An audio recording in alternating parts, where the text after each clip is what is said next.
Have you guys ever heard of that car tracker? It's quite new. It's the one where it tells you your partner's cheating on you, and I think it's going to save the country. I mean, Nkululeko told us about it on Married at First Sight. At the reunion, it was Married at First Sight Mzansi Season 2. Well, he's here. He's going to tell us about it and so much more. Stay tuned.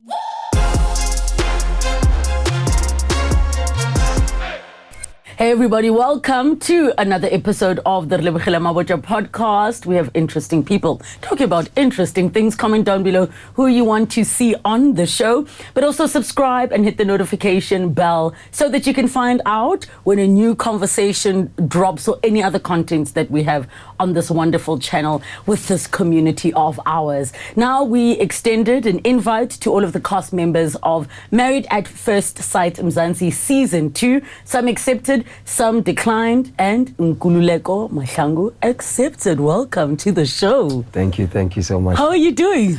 I'm doing very well, and yourself? I'm doing well. I can't stop staring at your beard. Like your beard, I need to know, do you have a beard routine?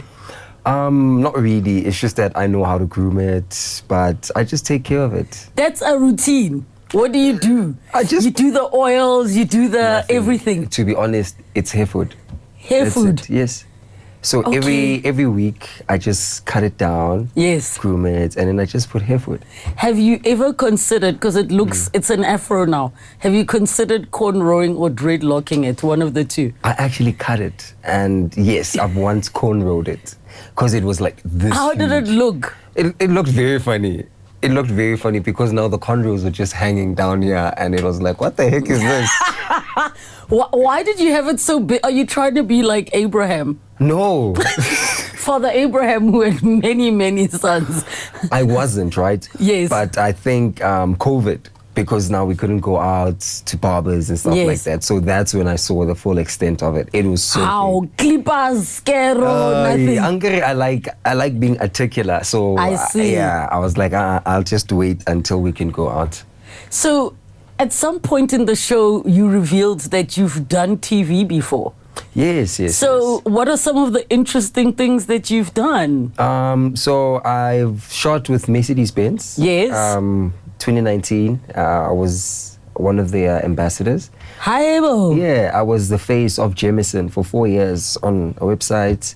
I've done ads for PSL. I was on Rhythm City as Calvin. Yes. Ispindiselo. I was called Bulani, the son of Keynes of the Shangan, yes. And then I had features on Isimbi.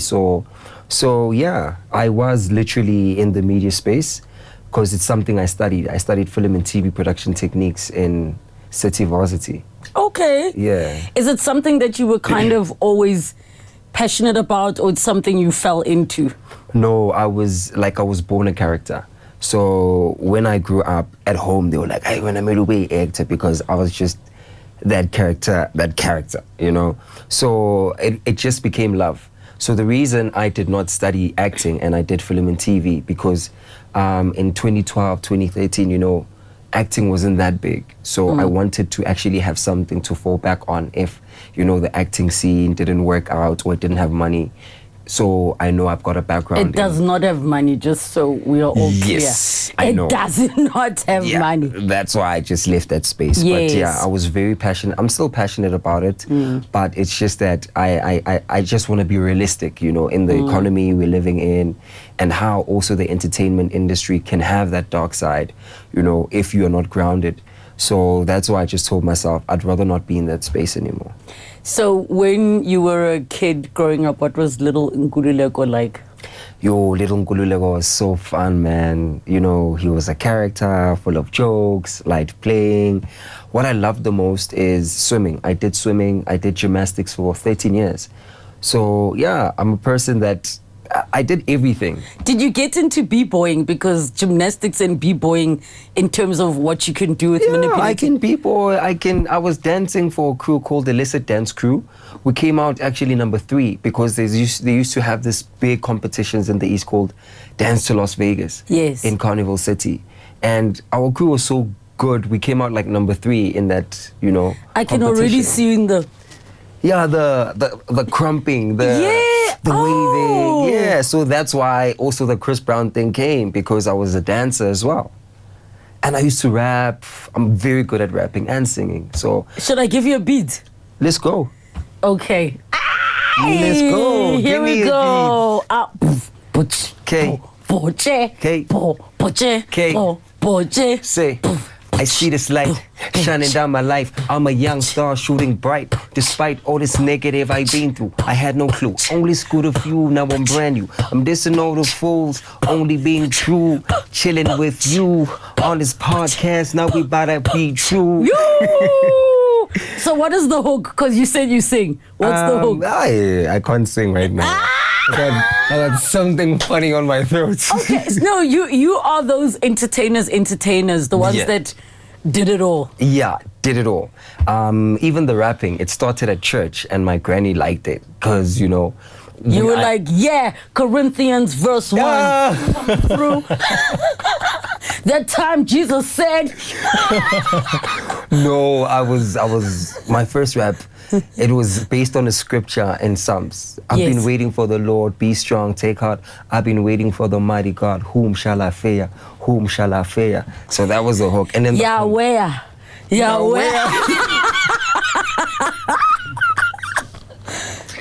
No, you're dusting me. Would you drop a gospel album? It's something I was actually looking into. But I just didn't want it to be, you know, a rap thingy. I wanted it to be inspired by something. I already know your album cover. It's a Bible. Wait. I'm holding a Bible like my liberation type of... Jesus will liberate you, kind of a thing. But on a serious note, I know that you were saved in around 2023. Yeah, so let me actually take you back. Yes. I was born in a family of Christians. My great-grandmom, mother, and Nkulu, Abokokobam, they were bishops. So that's where, you know... In like Roma or Methodist? No, like or...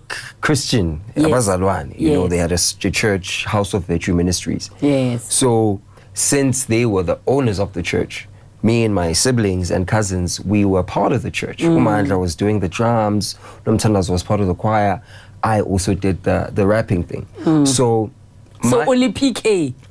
PK, what's that? Pastor's kid? No, you're my dad, no. Not a PK? My dad was not a pastor. My dad was actually the opposite.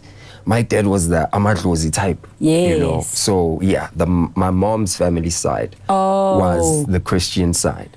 Okay. So I grew up with that faith, right? So it changed when I went to varsity, because now I was exposed to things that I did not know. Because Plotini, it's like a farm, secluded from the world. Basically. You know, secluded from everything. So I knew the world properly when I went to varsity. And Joburg is not a nice place. In what sense? In a sense of it's toxic. You know, you're gonna meet the wrong people, especially in your varsity times. You're in a place like Bromfontein. So it changed me, you know. And what changed me is there was a girl I was dating for 4 years. And I said, I'm not gonna sleep with you until we get married. So I think she got bored, right? Slept with another guy, we broke up. How did you find out? No, she broke up with me, you know. Oh, okay, yeah. okay. And how I found out, we had mutual friends. So 2 years passes, I meet that guy. We have mutual friends, right? So he comes to our apartment. So we're meeting now. He's like, oh, you are Nkuli. He starts laughing at me. And the pain comes back, because I cried like, I think a year for that girl. Like, come back. I don't know. Was she your first love? Yes. Yeah. She was my first love. So she didn't come back, you know, and then it took time for me to heal. So now I'm in varsity. This guy's laughing at me, and it just triggered. I can't beat you because you're bigger and stuff. I'll just use what I'm good at, my looks. So I told myself I'm going to sleep with all his side girls. What? Yes. And then end with his main girl. So better the plan was successful with the side girls, but when it came to the main girl, she was sweet, you know, and she had a crush on me. I didn't even know that. And then she said, no, man, you know, I really love this guy. And then something like just came back. But by the time it came back to me, I was trapped in that life, you know, the life of drinking, sleeping with different girls, you know. And it happened for like straight 10 years. Yeah. Straight 10 years. I tried changing it, but I couldn't change it. So what happened is that, 2022 late, I told myself, you know what, I can't live this life anymore. I was living here in Randburg as well.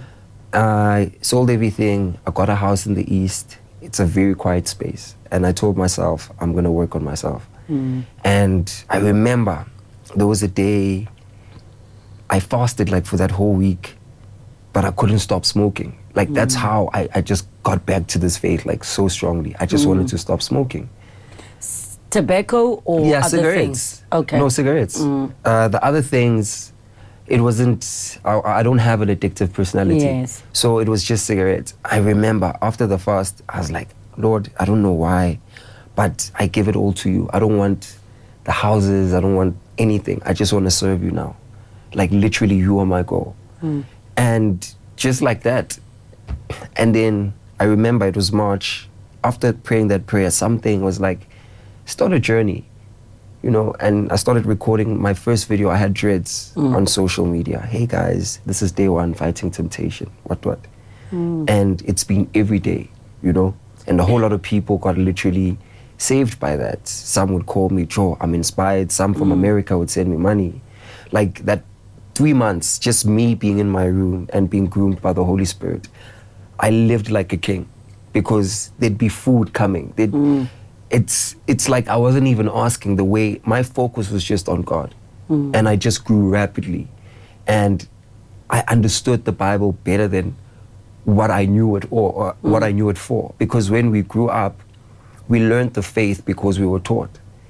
But now I've been through the darkness, utter darkness, and the light took me out of that darkness. So meaning that these tattoos, the scars that I have, the experiences I had, that is my testimony. You know, I come from a place whereby no one could come out. So that's why my faith is so strong, because he took me out in a place whereby any other entity could not. I'm thinking about what you shared about, you know, your first girlfriend. At that time, when you were dating your first girlfriend and you had this thing to say you want to save yourself for marriage, was that the trigger, the end of that relationship for you to say, I'm gonna live my life and sleep with different women and all of those things? Was that the thing, or was it you questioning your faith and not necessarily following those beliefs that were instilled in you from when you were younger? So the thing is, I was confused that what is it that I did wrong? And I thought to myself, is it because I don't want to have sex with her, right? Oh, yeah. Yes. And then it broke me because I heard that she slept with someone. Like the following week, you know, which really broke my heart. Yeah. And that's how, like, I stopped going to church because I cried so hard that day at church. They took me out. They're like, hey, dude, whatever it is. Really? Yes. From the heartache? Yo, I've never. Why would they take you out, though? I thought they were going to come and pray for you there. Right? So, yeah. They say you're scaring the children and everybody else. Yeah, that was 2011. I remember very vividly. And then it took me a year, Anke. And then my first child, it was that thing. I'm breaking my virginity. Wow. And then now, with my baby mama, I broke my virginity, got a child same time. First time? First time. I got a had child. sex. You had a child. Yes. Was it worth those few seconds? Because for your first time. and she made me a pro that night. That night, because I had my own apartment, right? That night, I was not knowing anything to be like a professional, like did it everywhere. My goodness. I know. So You decided to do that. Was there any guilt afterwards? I know of people who will follow certain beliefs, and it's not even around Christianity. Some people just choose celibacy. Some people choose to say, I'm going to abstain until 7, whatever it is. Was there any part of you that regretted it after, or did you feel like, nope, I'm doing what I wanted to do? No regret. On my list, I was like, ooh, as in, I'm not a virgin anymore. The floodgates are open. The floodgates are open. But it wasn't in a hoeing way, because remember, now how it became me changing different girls was because I was avenging the pain of that guy laughing at me, not knowing what I went through. So that's why I was like, I can do actually much more damage. Yeah. You know? You know, it's so interesting. On the show, I actually thought when you brought up the 2 months of no sex, I said it's either one of two things. I said either he had a hoeing phase where he probably won't even know how many women he slept with, probably doesn't remember their names, or you were an addict, like a sex addict, and that because I thought, okay, it's quite extreme to put that specific timeline, and 2 months is not like 90 days or 3 months, and we'll come back to that in a moment, but would any of those things be accurate of you choosing to say you want to abstain for a period? Is it related to those things of the past, or was it really about you want to preserve the beginning of the relationship to get to know the person? Yeah, I like that. It's not number 2. Wait, I just forgot what number 2 is. So number 1 was hoeing, number 2 is sex addiction. Yeah, yes, sex addiction. Yes. I was never addicted to sex. I mean, sex is amazing, right? I did love it, but I didn't love it with one person. It would be boring, like maybe when we do it 2-3 times. So I'd do it with you once, twice, and then I'd have like other 5-6 other girlfriends I'd have it with. And then I'd be guilty. And then, you know, break up with all of you guys to get just another 6, you know, and I hated that life. So with this... Because, like, how do you even maintain that? Exactly. And the thing is, like, the more I resisted, it's the more the types that I liked came. What are the types that you like? No, like...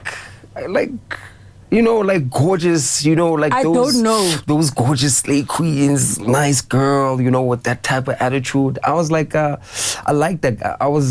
You see those girls that have a sex appeal? I liked that. Yes, I like that. And I tell my guys, I want to know. And I wouldn't lay my eyes on any girl and not get her. So for me, it was like a sport as well. You know, so it became so easy that it became very boring that, no, I want to live a proper life. I think I know what it is. You were like a conqueror. You enjoyed the hunt, the getting it, and then you're like, I'm done with this. Yes. I'm going for chicken tomorrow. So you enjoyed the hunt. Exactly. Because even, you know where I saw that, you know what, no, I'm really handsome. Because I didn't see it when I lived in Dubai. There, when Chinese, American, you know, all these different types of nationalities like came to me and they're like, yeah, no. And it was that kind of thing. Can I take you out? You know, are you from America? Tell us about Rick Ross. I'm like, no. Rick. And I don't know what about. I'm gonna start calling you Skinny Ross because of now you are now Skinny Ross. I've got so many names. You can't add. You can't add on. You can't add. We've moved on from Pastor Breezy. You're now Skinny Ross. And I used to be called Nipsey because I used to have also. Oh my God! Exactly. Like there's so many names. Are you Nipsey got hustled? Or are you Nipsey hustling people? Which one is it? None of the above. None of the above. You're Nipsey hustling folks. No, that's so funny. No, but I want to go back to that point, right? Yes. So on the show, the 2 months, I wasn't necessarily saying that it's going to be a period of 2 months. It was just a time frame. And the reason I said that, it was because I saw now, Oguti, whenever I wanted to be serious with someone, I would start with sex. And then when you're starting with sex, and then now the real relationship starts. There's no feeling, angisho. So now when that feeling is not there anymore, you get bored. So I did not want to be attracted to a person based on how we make each other feel, but building on an intellectual, spiritual, and mental level. And then the sex was going to be the cherry on top, so that we can conquer whatever. That even if our sex life doesn't happen in like a month, 2 months, 3 months, we're still strong because our bond is more than just a feeling. Do you think that the public, the cast, your wife at the time, saw that as, because the expectation is men should want sex all the time, which is not true, by the way. True. But there's this expectation that you should want it all the time. So if you don't, there must be something wrong with you. Exactly. And now I felt pressured, because even Pastor X, the person I thought he was going to understand, was like, yeah, Maripaipili says this, you know, and in my head, I'm like, I don't know this person, number one. We don't have a foundation, number two. I can't just have sex with her and then this experiment is done and we're not together. Because now I knew the importance of sex, and I knew like the engagement of sex, what it creates. So I did not want to just loosely get in and say, yo, ngifuna ukushaya. Yes. Yeah, I understand. Because before the show, I was abstaining for like 8 months. So you can imagine, you know, that discipline, that obedience to get on a show and, excuse me, to get on a show whereby you didn't even think about that challenge. Ukuthi, this woman is going to be fighting for sex, because in your head, any woman would be happy that, listen, I've got this guy, he wants to just focus on me before, you know, we get into the deed and stuff like that. So it was really frustrating. And I think that's why I also had that problem that they stated. It was not because... Which one are we referring to? The one, I'm sure, apparently being a vugi. Yeah, but in all honesty, there was no connection. And if I don't have a connection with you in some sort of way, I'm not going to feel you fully. So why was the conversation of, and I can't recall exactly, why was the conversation of men's clinic even a thing? So this is the thing, right? She was so adamant that I have a problem. And this is what I don't like. They didn't play a section whereby Dr. Zander explained that if a man has a problem, it has to be consistent for 6 months. And number one, for it to be like a clinical issue, yes. So I don't know why didn't they play that, but yes, she said that, and then she said number two, men, it's a psychological thing. Like with us, with sex, it starts right here. If I'm not feeling you here in my brain, I won't be able to tell my body to reciprocate the feeling. And that's not unique to men, even though with women, I mean, in the case of sexual assaults and things like that, just because a woman's body is responding doesn't mean she's agreeing to it. But I understand exactly that ideally you want to mentally be there. Even if it's a one-night stand, you want to mentally be there. Yeah. So with me, on top of that, I was trying to address the issue and tell her that, listen, man, if you maybe can become a bit softer, maybe you might get what you want. But she did not give me that chance. And then she pushed that I had a problem. So to show her, Uguti, okay, I don't have a problem, but to make you happy, I will book an appointment with Men's Clinic so that you know that I've tried. So it was literally me saying, let me meet you halfway, even though I know that I don't have this issue, but just to let go of this back and forth bickering about the sexuality thing. You know, so that's why it was mentioned. If we take a step back to the time where, like you said, you decided to fast and you locked yourself in that space for months, what was for you transitioning into everyday normal life? What did that mean for you? Because I'm sure there are many Christians or people strong in their faith and whatever their belief system is, where they've made a decision to say, I'm going to abstain from sex, from meat, from whatever it is, but at some point you need to learn how to live in everyday society. True. So in your mind, when you were like, okay, cool, I'm going to continue on this path, what did that look like? Because I think all we heard was the sex, but obviously there's other things. Yeah. So it's not easy, you know, whereby you're going to be trapped in a space where you're learning all these things, and now all that knowledge is being put to test outside. Wait, oh, yes, okay, Nah. I get you. You mean as in you've been in your little bubble. Yes. Now you will be tested when you go outside, whether it's Exactly. smelling a cigarette or Yes. being around people who are drinking and things like that. Yes. So it's not easy. I'm not going to lie to you. It's not easy. There's a couple of times I failed. You know, I'd smell that cigarette and I'd be like, yo. You know?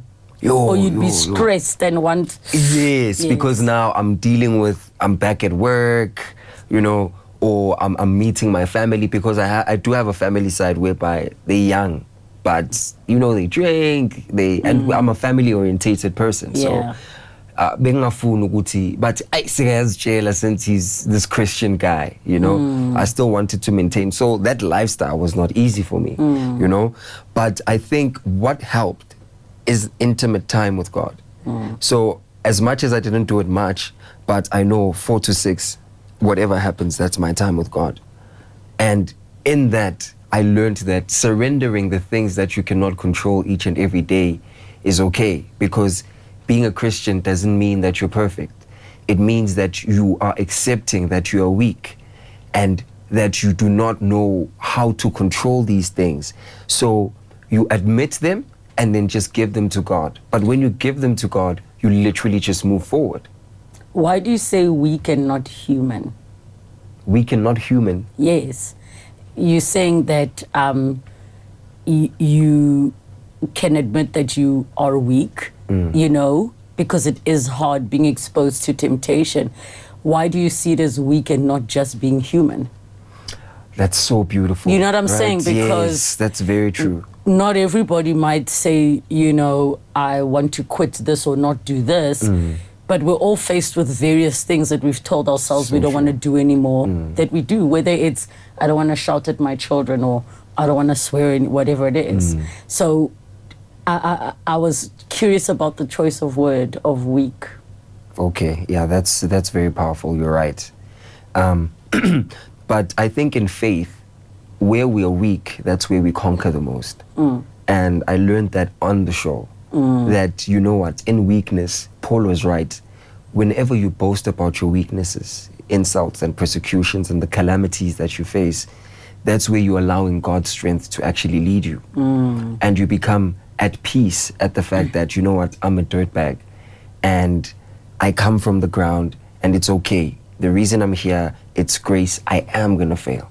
But where am I going after I fail? Am I staying down there, or am I standing up and moving forward? Am I falling backwards or forward? So with me, it was that type of thing. I'm gonna fall forward and I'm gonna build this strong mentality of saying, I cannot choose to follow people's ideology of how I should live my life. Because that's what pulls us down. People pleasing. Because people will want you to act a certain way, but still not be enough for them. I'm going to make an example. I was perceived as weak the whole show, right? But in my understanding, that was strong. That was really strong, because resisting that, you know, the bickering, the insults, the abuse, and still being able to love that person and pray for them and try, you know, made me see that, you know what, we do not know the power of silence, the power of peace, the power of loving. It's actually stronger than retaliating. And then reunion, I stood up for myself. Yeah. Because socials were like, why aren't you standing up for yourself? The minute I stand up for myself, you get people bashing me again. Yeah, Makoto was right. There's the true NK. She was right. And I'm like, you guys did not experience the true me, because I was clustered with abuse. And you guys overshadowed that and you never addressed it. But yet... So talk to me then about that of being abused. I'm assuming you mean in your marriage. Yeah. What are the things that we didn't see? Because obviously everybody who watched the show saw what they saw, but we also recognize there's only 48 minutes, you know, of the TV show that happens at a time, but there's hours and hours of experience, real life when they're on cameras. So if you say, and maybe share, what do you mean by abuse? I mean, dude, you guys saw like 2% of it. You know, I was living with this woman. I don't want to expose the things that she did on a daily basis, but from just the speaking, you know, yeah, it's the speaking. Yes, there was a point where she was physical with me. Are you serious? I'm serious, and I didn't tell anyone, right, about it. How come? Because I was giving her grace. As I stated that, I can see where she's coming from. She can't see what she's doing to herself. Just like when, you know, the other guys were like, dude, why don't you expose this girl? And I was like, I'm not gonna do that, because at the rate that she's going, she's gonna expose herself. And I don't like what the therapist Tabang said, saying that I gave her a long rope. No. To hang herself? To hang herself. Yeah. That's mean, dude. What I did is that... Oh, as in it's like malicious and ill intent. Yes, because now it makes it seem like I planned on hurting this poor girl. Yeah. And I didn't plan anything, because we both came there to find love. But the fact that we were the total opposite, and I remember sitting with her and saying, okay, dude, yes, I'm not what you wanted, you're not what I wanted, but let's just live in peace. You know, but she didn't have that respect for just humans. Like umuntu nje. You understand? The way she spoke, she made me feel like I'm nothing. And she's like this queen of Sheba that I should be blessed that I'm actually giving her. And in essence, whenever I tried voicing out certain things, I was not given a chance to express myself. And whenever I went to people in the same experiment to express myself, she didn't like that, because she said, I'm ill, I'm speaking ill of her behind her back. And you know, I was not. I'm a human being as well. I'm also frustrated in the situation we're in, so I need to talk to someone, you know, who's in that experiment. So it was just bad, because I mean, in one of the screenshots I exposed on Sunday, I'm asking her. So you're referring to when you, I think you put them on your stories or something. Yes, on my Insta media. So you were showing your conversations that you had. Yes, and it's a simple conversation. Look, okay, I'm sending you money. I'm like, can you please buy us something to eat, right? Since you're not going to be cooking. Okay, cool, no problem. How, dude? Hours pass. Young tall. Hey, are you safe? Is everything okay? She starts venting. Yo, I'm looking for a setter. My friend has my key. Why are you making this about yourself? You know, and it's not like the first time. I've got like so many occasions and proof, right? To show that I tried so many times. Like, she'd be triggered by things that I don't even understand myself. And I was just giving her grace. And it was always about, NK, you're not using the right words, NK tone. And I try and say to her, okay, cool, listen, let's do this. If I say something that you do not like, stop me and reiterate it in the way you would feel comfortable, so that I can understand the way you'd like me to conversate with you. But she wouldn't do that. She'd literally explode. And when I try, tell her, okay, calm down, let's talk about it, she wouldn't. There's something you just said now. You said, you know, let's live in peace. You never got what you wanted. I never got what I wanted. Yes. What did you want? Mina, as I stated in the reunion, humble and God-fearing. Yabona, a person who has a humble heart, it literally shows. I don't even have to say she must be a yellow bone or what. It's the heart that literally shows a person's brightness, their smile, their way. And I know with a person who is humble, they have grace. You know, you might do something that I do not like or that triggers me, but uyakwazi ukungihlalisa phansi and say, hey, I don't like that. Because of 1, 2, 3, 4, 5. Can we maybe try it in this type of structure? You know, I'm a person that I don't make like noise, especially when we fight. Whenever you raise your voice, I shut down, because I know the power of words. I know that the more you shout, the more you insult, you're digging a grave for yourself. So I'd rather not be a part of that. Yabon? So a humble person is a person who there's communication, there's understanding, there's faults, but those faults we can sit down and say, hey, listen, Joe, I'm a soft person. I don't like it when you do that. So can we maybe please just try and do it in a certain way? You know, I've got a peaceful environment around me. It's very peaceful. And when I say peaceful, I would but like maulwa, there's that respect of just addressing the issue and we move past it. And I'm a person whereby I cannot dwell in negative things. So you might do something to me today, but let's just say a week later on, I'll come jumping and smiling, hey, unjani, it will eat you up because you're that person that carries, why is this person doing this? Understand?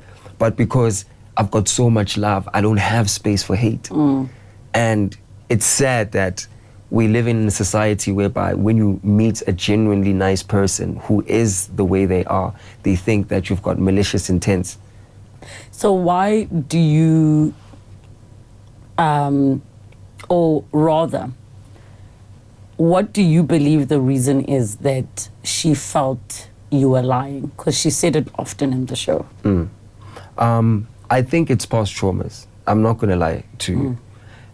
Most of the things that she was saying, stating, it had nothing to do with me. That's why I said she was not fighting with me. She was fighting with her past. She was fighting with herself. Because she told me stories, you know, whereby I'd love to share, but it would be unfair of me. Nah, that happened in the past, that happened before she came on the show. And that's why I did not even reflect or try and justify myself, because I knew she was not talking about me. I know that she was fighting with the previous relationships, the previous traumas she's been facing. All I wanted to be is like a pillar of strength for her. You know, Oguti, yeah, you can vent, you can cry, but at the end of the day, hear me out. Hear me out and try and implement the things that I say to you, because you cannot open new doors with old keys. During the reunion, there was a point where she was expressing, Makoto, that, you know, you want her to leave her church, and you were dictating basically certain ways of how things should be. Is that an accurate reflection, or was it in line with, hey, at some point, maybe we need to talk about bringing our faith together, going to church together, maybe help me understand? We've got different backgrounds. So when I spoke to her that uyazukuthi tina ekhaya, whenever you get married to the husband, because when she got married to my stepdad, she took the faith of my stepdad. That's how she became a Jehovah's Witness, right? So I was saying that to her, eventually we'll have to be together and in the same church. I don't mind going to your church, you coming to my church, but now we're gonna have to find a ground. And I remember they didn't also share this on screen, but when her dad was there, when our families were there, he said that him and his mom, their faith was... You mean him and her mom? Yeah, him and her mom, yes. Sorry, yes, Makoto's parents. They didn't have the same faith, but it did not stop them. It took them years, but eventually, you know, it became one. And that's what I was trying to say to her. Okay, I don't mind that, you know, but eventually we will have to be in the same congregation and do the same things. And she even said that, you know, I didn't like her music, whereby I have videos where I was taking videos of her when she used to praise and worship, those songs. I could have posted that as well, but I didn't. I just don't know why she reflected like this. I think the whole purpose of her reacting like this, she came in with the mentality, I'm gonna find a rich guy who's gonna take care of me and my son. That's all. And she got a guy that is just about God. And it's not that ayiko imali. It's just that my love or my whole thing of marriage is not revolved around money. It's revolved around partnership. And when I say partnership, I'm not talking about, like, you know, basic things. I'm talking about like, are we connecting spiritually? Do we have the same vision? Because she didn't even ask me. I was excited. I came with a 10-year plan. That's why I gave her also, you know, the password towards my phone. I thought she'd maybe go through, you know, see things on my phone, but she didn't do that. I had a 10-year plan, wasn't even given a chance to speak about it. When I told her that I have a property and I've got tenants, she just got bored, man, by everything that I tried, you know, implementing or saying it could work for us. Because at the end of the day, as a man, you must have a plan. You must lead with example with what you have. And I just feel like she didn't give me that chance because she saw me as a boy. You mentioned the 10-year plan. What was on the 10-year plan? So the 10-year plan is literally the plans that I have that I wanted to execute with my partner. So the first one is currently doing renovations. I stopped because I was like, hey, let's actually have a bit of a taste in it. Yes. You know, so angafiki nje when everything is done. I've always been that person who, Lord, don't get me to that level of success unless I grow with my partner in it, young tall. Because I'm more of a mentor in a relationship. I grew my partner. Hey, baby, do you know I've got an idea like this? I feel like your skills could work in this, and then I'd encourage you, and then I'd build you towards the things that you also would love.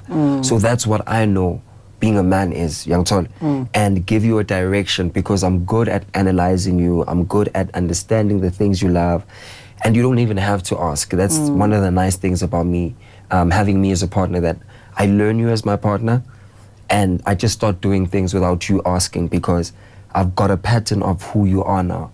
So even, let's just say you tell me about your dream. So I'll be the one that ends up pushing you in that dream. No, baby, you said you wanted to do this and this. Remember that contemplation is not right. Each and every time that idea, you know, is getting faded and someone might try it. So I'm that kind of person. I've got that positive push love for you to see yourself in a light that you don't see yourself in. Do you think the experts failed you? Yes, and unfortunately they did, because not only did they fail me in the whole, you know, they portrayed this beautiful picture of you're gonna find the love of your life and all of this, but they failed me on the basics, just for two simple things: a humble and God-fearing woman, because that's really not hard to ask for. You know, and I didn't say that their faith has to be as strong as mine. I just stated that they could even be new in the faith. It's okay. And not that I want to manipulate a person, but it's easier dealing with someone with humility than a person who has this idea, I know it all. Because when a person comes with a mentality of you'll never grow. But what happened in all those vulnerable moments that we saw, where, you know, there was a time she was crying when you guys were doing your anger release. There was a time when you guys were sitting on the floor having the sort of indoor picnic. There were so many moments that seemed genuine, like you were connecting. Do you feel, or do you believe that they were not real? I feel like they were real. But as I'm saying, that should be just triggered by everything. So this is what I think. This is what I think. Have you ever been in a moment whereby you're having fun, like genuine fun, and then maybe an SMS comes in, a debit order, right? What happens? Your mood just switches. Exactly. Yeah. So I think that's what happened with us. We did have good moments, but I think those realization moments, oh my God, I need to pay for this, I need to do this, I need to, you know, killed the experiment. They killed the moment, because she was overthinking, ish, this guy doesn't have money.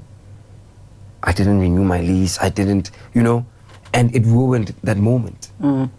So it's not that there's something I'd say to trigger her and everything. And even the breakdowns, especially in that war room, you know, when she said she's so angry at her dad, she's so angry at her brother, it's because she's been carrying the load with her and her son for so long that she can't do this anymore. She doesn't understand that the two men she trusts in her life to actually help her are not there. Do you understand what I'm trying to say? That in this whole experiment, you could see that she was stressing about her life. What's going to happen after the show? What's going to, you know, my plan is failing. In terms of you as a dad, what kind of a father are you? Oh, I'm not going to lie. I'm the best dad. I'm hands-on, you know. I see my son every week. How old is he now? He's 12. He's going to turn 13 in December. Yes. He's my best friend. I'd literally go and book an Airbnb for us and do things together. Go karting, bowling, you know. We'd have like those serious chats. Like, I mean, he's one person that challenges me. You know, people would ask you spiritual questions, but I was very shocked by my son. He's like, there was this one question he hit me with. He's like, Dad, there's something I want to understand. Why did the community hate Noah? And I was like, hate Noah? It's like, yeah, isn't it like he got drunk and then his sons covered him, but there was some sort of hate around that, wasn't it? And it really challenged me. You have to think about it. Yes, to go back to the Bible and be like, Vele, why? He's a very smart, intelligent young man. You know, he does chess, he plays these chesses. He's just super smart. He challenges my thinking. He's loving. He's very curious like me. So you see, when you see me in personality, the way I handle myself, that's my son. And we look exactly the same. He's like my twin. He also has an Abraham beard. Yeah. You know what's funny? Last week they were having a concert at school. Remember our old concerts, our YMCA? Yes. They were having that, and I was like reflecting, and he was the wise man. He had that grey beard. Actually, you are one of the wise men. Are you frankincense, myrrh? Which one are you of the three? The three wise men. Yes. Abednego. You look like an Abednego. Had the two of you spoken about your children like meeting and being step siblings or becoming siblings? Like, had you had those conversations? Funny thing, right? Our children have so many things in common. That's what I loved about Uduma, because I met him when we got married. Yes. And we'd have video calls with him, right? He's smart. I'm not gonna lie. He's the opposite of his mom. He's very cool, calm, gentle, you know. I loved him like from the moment I just saw him. So with my son, from the games that they do, the extramurals that they do, because Duma also does do chess, and I know he was doing things for champions and stuff. So they have so many things in common, you know. And I was very excited that, oh my God, now they're gonna literally, you know, play Minecrafts or whatsoever together. But unfortunately, when I wanted my son, when Makoto was like, when am I gonna see your son? To me, it wasn't ideal, because I saw the type of person she was. And I was like, hey, are we gonna even make it? And then I spoke to the mother of my child, and she said, you know what, I don't mind, but let the show end. And if it ends on a positive note, then I don't mind that. But if it doesn't, kudos for us. Yes. So, how's co-parenting with the mother of your child? Lovely. The best. I'm even close with the boyfriend. Yeah, we are good. I sometimes tell him, hey dude, I'm not there all the time. It's your brother husband. Yeah? You know, there's sister wife.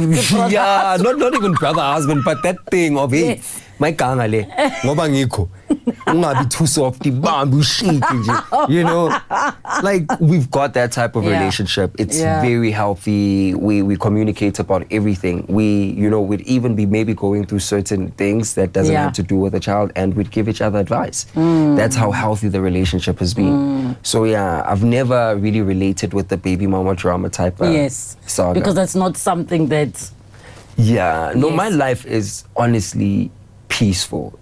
Majority of it, like 99.9%, maybe that 1% would be certain things, but I live in peace. So then let me ask you this. You know, the team went and obviously looked at a lot of what people were asking and thoughts. Do you believe, you know, I think there's some people who are like, you're not a true Christian, maybe because of something you might have done, or even you posting stuff on Instagram to say, listen, guys, I want to, you know, these are the receipts. What would you respond to those people? So firstly, I want to just speak about the receipts. It's something that production was supposed to upload. Yeah. Right? It's based on the things that we were talking about. The nails, right? The cat situation. What cat situation? That cat, sorry. That cat. For a second, I forgot cat as a person. I'm like, did you guys adopt a cat during the show? I forgot for a second. No. I'm like, are we talking about Cat Makala? I briefly slipped my mama. Let's not even get in that one. Yo. Okay, so the cat situation, the cat situation, the tracker situation. Yes. You know. Wait, you still have to explain what brand of tracker is it that shows you somebody's cheating? You need to tell me. But guys, remember that tracker now has a feature called it's a dash cam. Yes. Yeah, and with a dash cam, you literally can see people when they're meeting and talking. And not only that, there are two people in the cast that literally said it. The reason I went back to my tracker, it was because I was told. Not that I was sitting there and be like, So, because everybody has been like, please find out what is this tracker, because it will solve the country's problems. So the thing is, angfuni abantu bakwatelane, but I was told by someone at cast who Makoto told, hey, ngibuya so naga so. Exactly. So lo muntu loyo wangitshela, ne? What's intwana? Remember the day umkayikare yakho? Why so? That's when I went back and the it was true. Because I didn't know that. If I wasn't told, I am telling you, I wouldn't have found out. You know, when you shared the story about being cheated on back then, this thing of being cheated on, was it a trigger for you, this part of what you were sharing of her cheating on you? No, it wasn't a trigger. More than anything, it was like, oh my gosh, how could you do that? You know, it was a shock. It was like, who does that? To me, I just didn't look at her the same way. So what changed between the recommitment ceremony where you said these words and you were like, even when she said she chooses not to recommit, you guys still hugged, you still wished each other well. You even said, the door's open. If love back is possible, love back. What changed? I want you to be honest. You're frustrated about something, né? But you know the truth. You know, I'm just not sure. There's this in the Bible. There's a story. Two sons. The father told this one son, hey, go and do this. And the son said, yes, I'll do it. But he did not do it. And then he told the second one. The second one grumbled and is like, I'm not going to do it. But he ended up doing it. And the Bible asks, with the two, who obeyed the father? It's the one who grumbled, right? The one who did it. Exactly my point. So just like me, I was venting out of frustration because I was not given a platform to vent. Oh, you mean at the reunion? Yes, right? So, doesn't mean because I'm venting, now everything is changing because of what I was going through. I'm going to still keep my vows. I'm going to still keep trying. I'm going to still keep, it's hard. I don't want to do it, but I know the truth. So if she came today and said, Nkululeko King, I've had time to think about it. I am sorry. Can we start over? Would you be open to that? I'm engaged. You did say. Yes. I'd be like... How did you meet her? The father set us up. Can you imagine, guys? Can you imagine? Is the father a pastor? No. Is he a church man? He's a church man, yes. Okay. We met at the gym, right? And so we'd talk. So I'd share my journey because my life is revolved around church. Sorry, just so you guys know, he never said no. He just said, I'm engaged. He never said, no, I wouldn't go back. No, I wouldn't go back. I'm just checking. Because if the status changed, he never said. That door is closed now. Okay, I was checking. So you're at the gym, you're pushing them weights, and some man says, No. You look like a potential son-in-law. Not even. You know when you go to the gym, you see regular faces. Hey, And then there was this one day, it was just me and him at the gym. Hey, unjana long grand. Hey, today, ne. And then I was like, ish, not at that time, what. And then we started a relationship, we spoke, and he started looking at my TikTok. He's like, oh, so you're deep in this God. Dude, I live for God. And we have a team called Adelphia at church, right? Me and the boys. So on Tuesdays and Thursdays, we'd train on Tuesday, and then on Thursday we'd play with other teams. So I told him about that. No, dude, you should actually come. And this is Ubaba law, right? No, you should come, And then he came to my church this one Sunday, right? And that was before I came to MAFS. But it was whereby they've confirmed that, hey, we've got you a partner. And I think it was my last Sunday. Oh, I see. Yes. Okay. So now the gang told me that he's here. So he told his family, no, wait, I want you guys to meet this guy. This is the guy that said we should come here. Yes. When I came out, I thought the daughter was the wife. Kanti, the wife was at the bathroom. I looked at that woman and there was something, right? And I was like, yo. You're like, this man's wife be fly. Yeah, I was even when I was greeting him, I was like, yo, man, is this your wife? But it's my daughter. I'm like, wow, I wonder how the wife looks like. I'm like, hi, daughter. In my heart, I'm like, ish, MAFS. And in a corner, I'm excited about MAFS because I'm like, Mfazi Muda, girl, you are gorgeous. Yeah. But Mfazi Muda. And then... So you didn't entertain anything there? I didn't entertain anything because my mind was like, my wife is there. I was literally doing pre-recorded videos. Hey, my wife, today I'm doing this. Hey, I'm nervous, because I wanted to show her all those videos. So look at what I've been going through just to meet you. And then MAFS happened, right? Guys, MAFS get married at first sight, in case also so. Yamzanzi. Yeah. Yes. So, MAFS passes, right? We finished shooting, and I'm like, I'm done with love. Yeah, when after Umakot, I was like, I'm done with love. I'm just going to focus on God. I'm going to focus on building myself, and just continue with my life. And then she hits me up, excuse me, on Instagram. Yeah. She's like, hey. I'm like, yo, what's up? She's like, okay, I'm not going to mention this dating sites, right? She's like, someone is using your picture on this site. And I'm like... Tinder. I knew it. Yes. And did you say, nah, girl, that's me? No. I was going to say... Me, Tinder. Yo, no. What if, wait, maybe what you didn't tell us is there's actually a Tinder for Christians that we don't know about. No. The Tinder. Okay. Yeah, the Tinder. So she tells me about that, and I'm like, girl, no. I'm like, send me screenshots. sending me screenshots. Is it your name? It's and my your name, face. my face, everything. This guy is catfishing whichever girl's out there, right?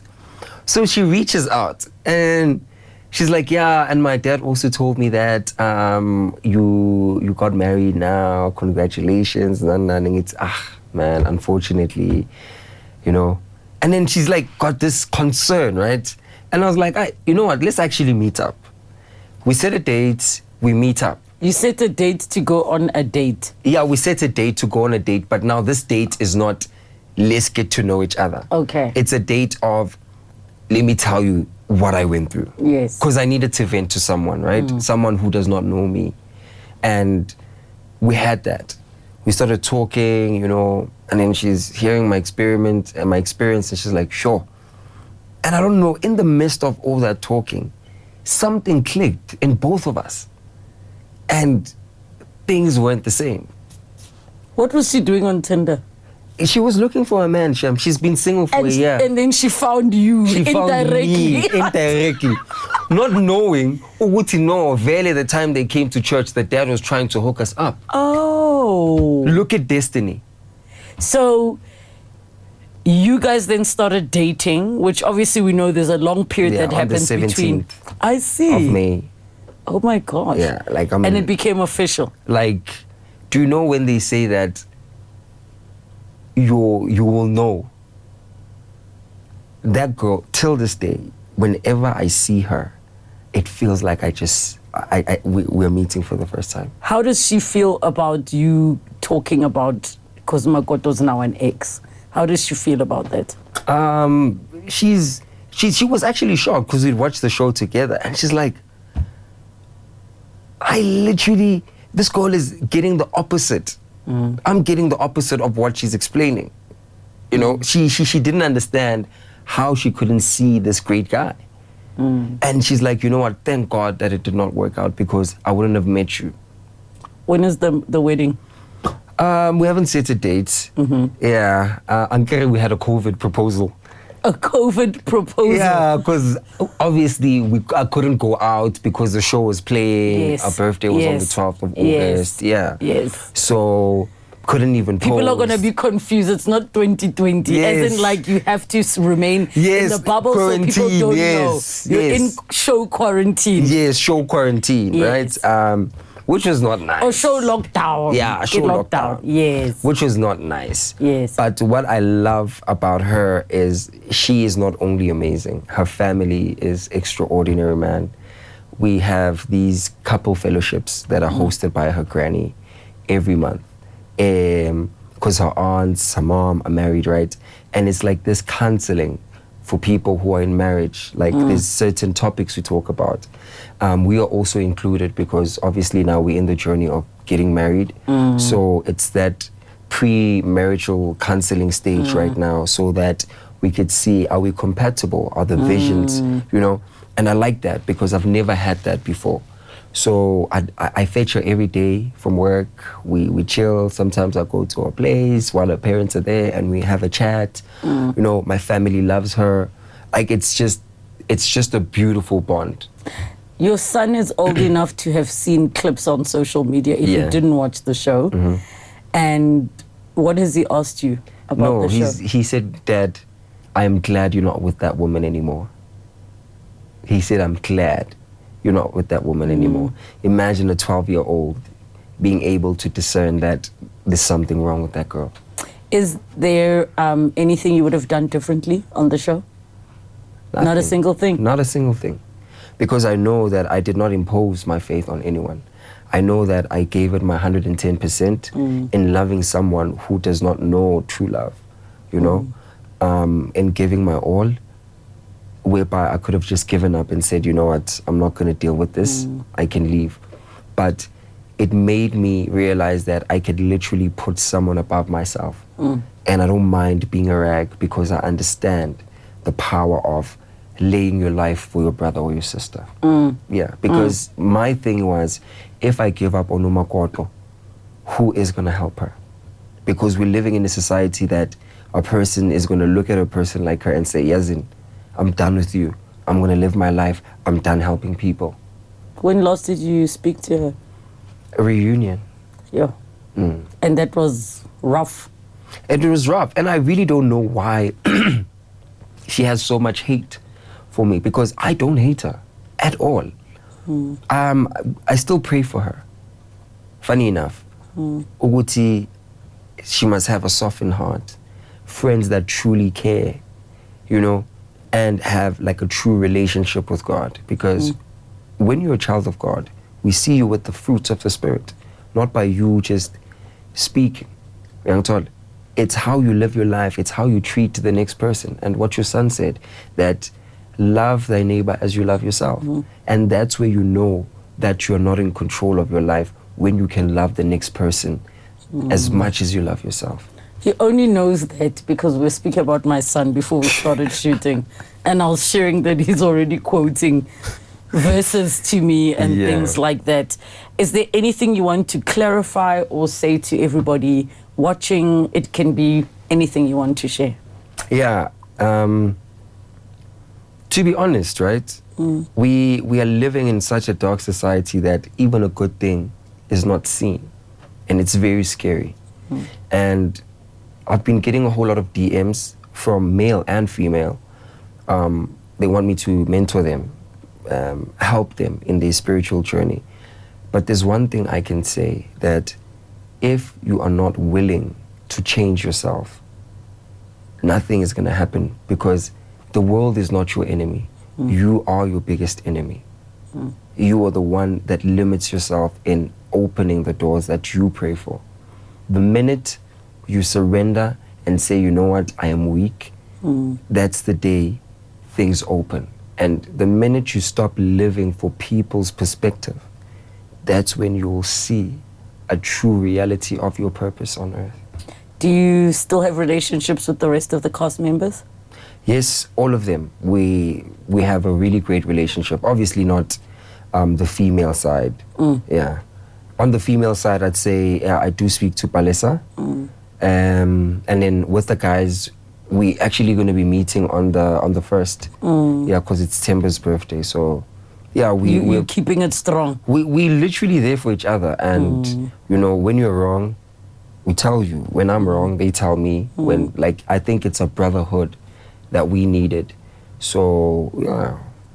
Thank you for coming. No, thank you for having me, honestly. I really appreciate it. Yeah, and just I think it's so fascinating, but I think it's also going to be very inspiring for people who are living lives they don't want to be living, that can see, as you said, your life as a testimony, that you can turn it around, whatever that may look like for you. But thank you for coming through. Thank you so much for having me. We will be waiting for our wedding invitations. Yes. Yes. Do you want me to invite you? Must I come? Yeah, because I'm a very... As long as Caucasian in the street. No, it's not Caucasian in the street. No. I'm not coming. Thank you for tuning in to the Relebogile Mabotja podcast. Comment down below. Maybe you've got questions for Nkululeko. I'm pretty sure he will respond to you guys. Let us know who else you'd like to see on the podcast. Subscribe, hit the notification bell, and thanks for tuning in. I love you guys so much. Mwah! See you next time.